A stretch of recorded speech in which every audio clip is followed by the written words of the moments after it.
Hola, buenas tardes. Hoy vamos a hacer un problema sobre una pila galvánica con dos electrodos de aluminio y de cobre que se encuentran en contacto con disoluciones de una concentración 1 molar, el electrodo de aluminio 3 más y el de cobre 2 más.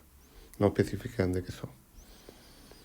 Estas dos disoluciones se encuentran en dos cubetas unidas mediante un puente salino y conectadas mediante un cable los dos electrodos, por lo que el tránsito de electrones va por ese cable.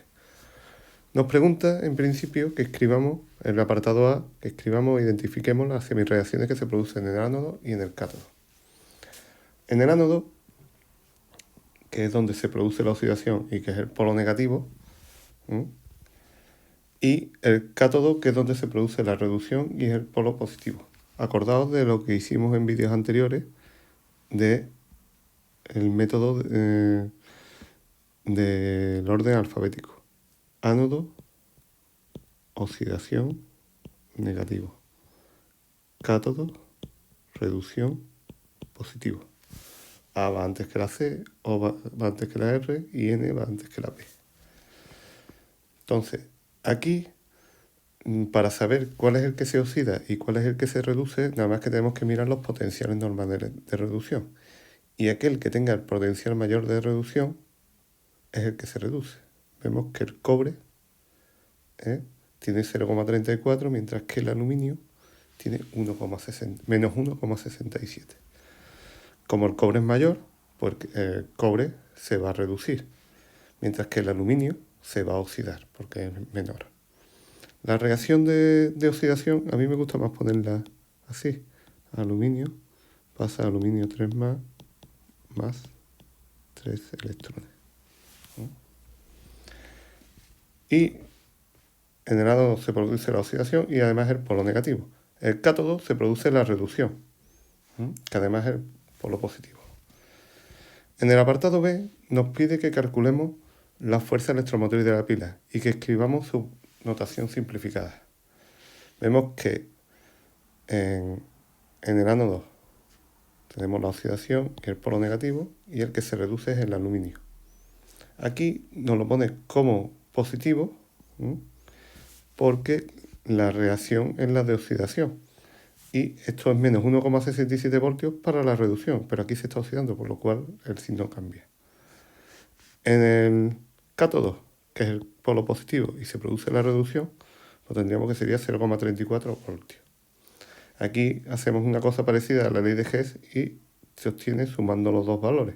A mí me gusta más ponerlo como la fuerza, el potencial de la pila, el potencial del cátodo menos el potencial del ánodo. En nuestro caso sería 0,34 voltios menos 1,67 voltios, lo cual nos daría 2,01 voltios. Para escribir la notación de la pila, lo que hacemos es que la escribimos de izquierda a derecha, empezando por el proceso de oxidación, por el ánodo, y a continuación el de reducción. Esta doble barra que tenemos aquí, pues esto nos indica el puente salino. Aquí tenemos el ánodo, que es el polo positivo, que es donde se produce la oxidación. Ánodo, perdón, positivo no. Es el polo negativo, perdón.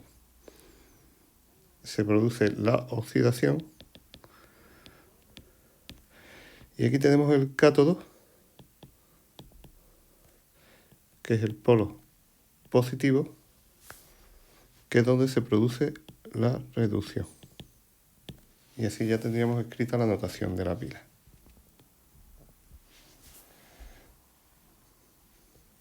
Ahora en el apartado C nos preguntan si alguno de los dos metales, el cobre o el aluminio, reaccionan con el ácido sulfúrico.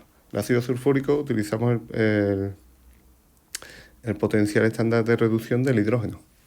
Entonces, potencial estándar del hidrógeno, vamos a poner las unidades, son voltios. Además, el que tomamos como referencia para hallar los potenciales estándar de reducción, porque no se puede hallar de forma absoluta. Entonces necesitamos una referencia. Por ejemplo, en la reducción del cobre es 0,34 voltios, pues 0,34 veces mayor que el potencial del hidrógeno. Aquí tenemos que si el hidrógeno se reduce, pues el aluminio se tiene que oxidar. Entonces vemos que al oxidarse, pues tomamos 1,67 voltios y en el otro 0. Y si lo sumamos da 1,67 voltios, que al ser mayor que 0, pues es un proceso espontáneo. Para calcular el potencial de la pila, yo prefiero hacerlo así. Potencial del cátodo menos el potencial estándar del ánodo. Nosotros, en nuestro caso, tenemos que el ánodo en la oxidación y el cátodo en la reducción. Tendríamos que... Uy, se me ha ido otra vez. Sería igual a 0 voltios menos 1,67 voltios. Con lo cual sería 1,67 voltios, que es mayor que 0. Por tanto, decimos que es un proceso espontáneo, porque el potencial de la pila es mayor que 0. Para el caso del cobre, tendríamos que el potencial de reducción del hidrógeno sería 0, ¿no? Tendríamos que el potencial de la pila sería igual al potencial estándar del cátodo menos el del ánodo,